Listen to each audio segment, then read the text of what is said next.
I used to be in charge of the visa section at the CIA's consulate at Jeddah, the principal city of the Hijaz in western Saudi Arabia. There, for a year and a half, I issued visas to terrorists recruited by the CIA and its asset, Osama bin Laden. At the time, I thought it was basically visa fraud. Somebody was paying $2,500 bribes to State Department officials. I was ordered by these same high State Department officials to issue the visas, to shut up, to do my job, and ask no questions. And this wasn't simply a difference of opinion, as was alleged later on. It wasn't one of these things where they wanted to visit their father in America, there was a question of where they worked, that sort of thing. It was basically two Pakistanis came to me one day and said, we want to go to a trade show in America. And I asked, what's the trade show? They didn't know. What city is it going to be held in? They didn't know. And I asked a few more questions, and I said, no, visa denied. You haven't proved to me that you're going to come to the United States, accomplish your business, and then return home. Well, a few minutes later, I had a phone call from a CIA case officer assigned to the commercial section. Issue the visas. And I said, no. And he said, well, it's important they get a visa. And I said, no. And a few minutes later, he was over talking to the chief of the consular section. Reversed me, issued the visas, and these guys took off. And this was typical. I had a Sudanese who was unemployed in Saudi Arabia. He was a refugee from the Sudan. And I said, you don't get a visa. And he kept coming back and coming back and coming back. And after a bit, I started getting calls from a woman I believe was a case officer who was in the political section. We need this guy. And I said, no.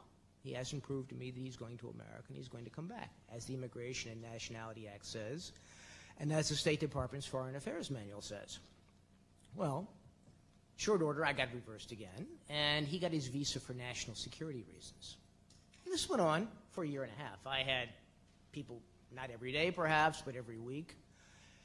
And maybe as many as 100 people got visas through me getting overruled on my analysis of their ability to go to the United States and return.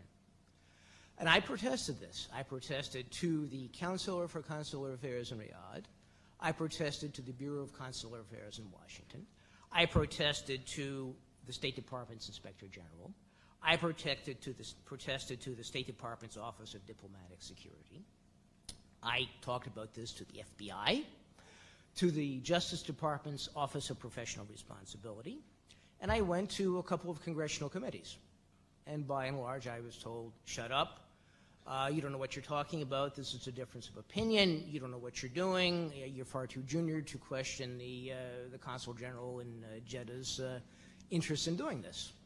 He's a guy that was seen sitting in his office filling out visa application forms for Pakistanis with forged passports. He wanted visas for Libyans who had no ties to our consular district whatsoever. And I came back to Washington after a trip to Germany, and I was assigned to the Bureau of Intelligence and Research in the State Department. And eventually my appointment was canceled.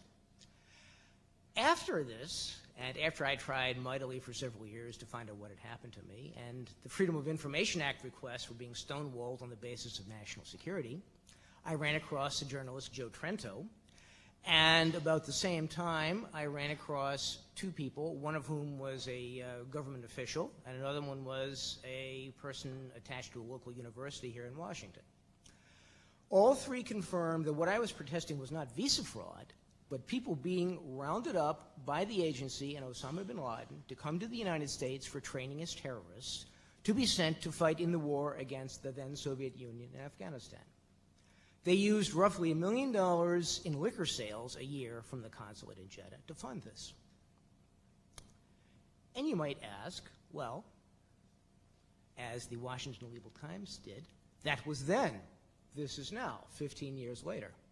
Well, from what I read in the Los Angeles Times, 15 of the 19 people who allegedly flew airplanes into buildings in the United States got their visas from the same CIA consulate at Jeddah. And according to a journalist in Florida, Sidney Friedberg, a Pulitzer Prize-winning journalist, they got this through the Visa Express program, where you handed in your documents, and they packed them off in a bunch of other documents, people traveling to the States for a legitimate reason with a legitimate travel agency. Well, Celerino Castillo, the former DEA officer, told me this was common practice for the CIA in Central America. They put their guys in, hoping that the paperwork would be overlooked, that they wouldn't get too many questions asked. And when I raised this with the Los Angeles Times, with the New York Times, with the Washington Post, with 60 Minutes, nobody wanted to talk about it.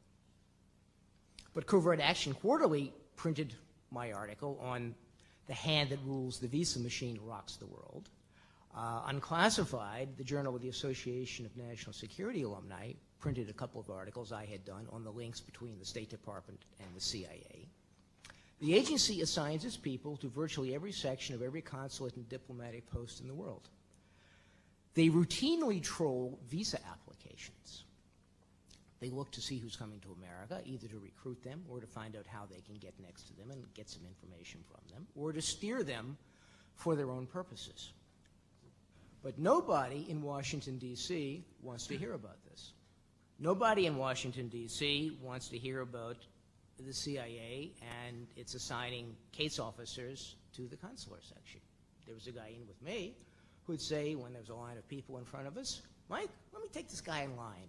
He's one of my people." So I really think the organization Unanswered Questions has a lot of questions to ask, and it deserves answers to them from the government.